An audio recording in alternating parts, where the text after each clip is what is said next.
So, you just got your monthly paycheck. First, you pay the bills, fill up the fridge and top off your car's tank. And now it's time for shopping on Amazon. Because you deserve it. You worked so hard the whole month. Well, 1 hour later, poof, your salary is gone. You feel like shit and you decide, next month will be different. I won't shop online and blow all my money. So next month comes, you get your salary, you pay the bills, restock the fridge, fill up the tank, and then, god damn it, Amazon, you just can't help yourself. Been there, done that. I used to spend my salary in 3 days, and then I struggled for the rest of the month. I had a serious, excessive shopping problem. So if you have found yourself in a similar situation, you actually have 2 options. Spend less money or make more money. Either way, if you want to keep or save any money, you can't spend more than you make. Kind of logical, right? The obvious solution for most people is just make more money. But what if you can't help yourself and you end up spending all the money and then some more, no matter how much you earn? For example, I had a good paying job at graphic design studio and a little company on the side. I made more than enough to live nice and comfy. But still, I managed to spend it all and more. So for me, making more money wouldn't be the solution until I get my excessive shopping problem under control. But how do you do that? How do you stop shopping excessively? Well, everything starts with your mindset. I had a mindset that I was unworthy and unsuccessful. And only when I splurged on a little things did I feel worthy, like I was successful because I could afford it. I needed to shop to feel better. It was like I needed the excessive shopping high to survive emotionally. Looking back, I can say this. My belief that I was unsuccessful actually pushed me to shop because it made me feel successful, even if just for a moment. But the truth, that's not healthy. And it's definitely not good for your wallet. Changing your mindset is the solution. You have to root out the source of the excessive shopping. So, how do you do that? Now I'm going to show you how to shift your mindset in 4 simple steps. If you want to do the process along with me, I suggest you grab a piece of paper and a pen. We've got some mind-shifting work to do. Step 1. Face the reality. Ask yourself, what is my current reality? For example, I love to shop online. I spend too much money on unnecessary things. I spend all my money way before the next paycheck, and then I struggle. I can't stop shopping. Just be honest. This step is about facing your current situation without judgment. Now, let's go deeper. Let's find out why you love to shop so much. Why do you feel the strong urge to buy the next shiny thing? Ask yourself, why do I like to buy things? How do I feel when I buy myself something new and shiny? And what do I get from it emotionally? In my case, when I was shopping, I felt free and successful and smarter than others who didn't have the money to spend. Now let's look the opposite situation. Ask yourself, how do I feel when I can't buy what I want because I don't have the money to spend? The answer to this question will reveal your true reason for excessive shopping. In my case, when I couldn't afford to buy what I wanted, I felt like crap. I felt unsuccessful, unsatisfied with my life, like a failure. Here is the truth. We overspend and buy random stuff with our hard-earned money because we don't want to feel like failures.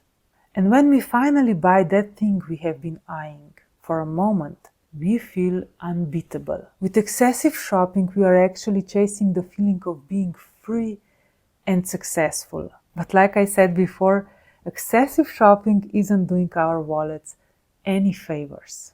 So let's start shifting that mindset. Let's move from powerless to powerful, from failure to successful. Because when you feel powerful and successful, you can control the urge to shop easily. Step 2. Take full responsibility for your mindset. So now that we uncovered the mindset behind excessive shopping, it's time to take full responsibility for it. Here's the thing. We create our mindset. We choose to think a certain way, even if it doesn't always feel like a choice. I grew up in a family who didn't manage finances well. For a long time, I thought it's normal to live from paycheck to paycheck, to splurge on little things, to not save any money or not invest even. Also, feeling successful was a bit of mystery to me. I feel like our school system is built more to punish the lack of knowledge than to reward what you do know. So yeah, I could blame my parents for not teaching me about finances, or I could blame the school system for making me feel like failure. But the truth is, I have to take responsibility for my mindset, because I am the one who created it.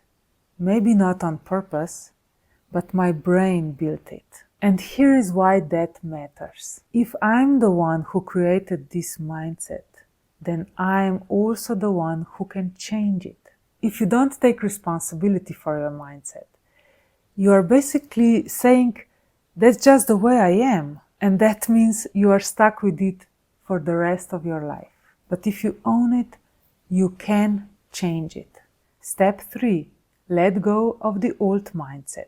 Now that we have taken responsibility for the way we think, it's time to let go of that old negative mindset. Because if we want to replace it with a new, healthier mindset, we have to make space for it. So how do you let go of an old mindset? Your mindset is deeply tied to your feelings. When you let go of the emotions that fuel it, the mindset itself starts to fade. Think back to the question from step 1. How do I feel when I can't buy what I want because I don't have the money to spend? Whatever your answer was to this question, this feeling is an emotional glue that holds your old mindset in place. In my case, when I didn't have the money to spend on beautiful things, I felt unsuccessful, unsatisfied with my life, and like a failure. So here is what I want you to do. Sit down like you would for a short meditation and feel that negative emotion. Let it be there. Don't fight it. Don't try to push it away. Don't rationalize it. Don't pretend it's not there. Just let it be.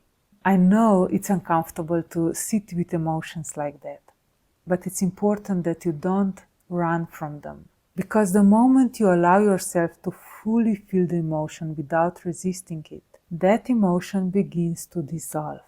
It passes, and with it, the mindset that emotion was holding up starts to fall away too. That is how you let go of the old mindset, by releasing the feeling that keeps feeding it. And when it's gone, you will feel something wonderful. Relief. That relief is your sign that you have let go. Step 4. Create a new mindset. Now that we have let go the old mindset, we have the space to create a new one. So, just ask yourself, what is it that I truly want? In my case, I wanted to feel successful. I wanted to feel free. I wanted to appreciate the money I had. And I wanted to build a positive, empowering mindset about myself and about money. Focus on what you want. From now on, that becomes your North Star. It will take practice to make this new mindset feel natural to you, to really believe them, to genuinely feel, I am successful, I am worthy, I'm in control. But once this new mindset becomes truly yours, you will notice something amazing. You won't feel the need to shop excessively anymore. How is that possible? Because when you start to feel good about yourself, you no longer need to rely on temporary fixes to feel better. You are already there, you are enough, and now you are free. You will still enjoy shopping, don't worry, but it won't control you anymore. You will naturally start making better financial decisions, not by force, but because your mindset is finally aligned with the life you want to live. Our mindset is what drives our life. It shapes the choices we make every single day. With a positive mindset, we can create a life that feels aligned, empowered, and joyful. With a negative one, well, things get a lot harder. Kind of logical, right? So do yourself a favor. Just try. You don't have to be an expert, you don't have to be perfect. Just try to face your problems honestly. Recognize the mindset behind them and start shifting it, step by step, into something more supportive and positive. The 4-step process I just showed you in this video, you can apply to any challenge you have in your life. It worked for me, and I don't see the reason why it shouldn't work for you too. Alright, my dear friends, listen to yourself, follow your inner path, and create a joyful life experience. See you in the next video. Ciao.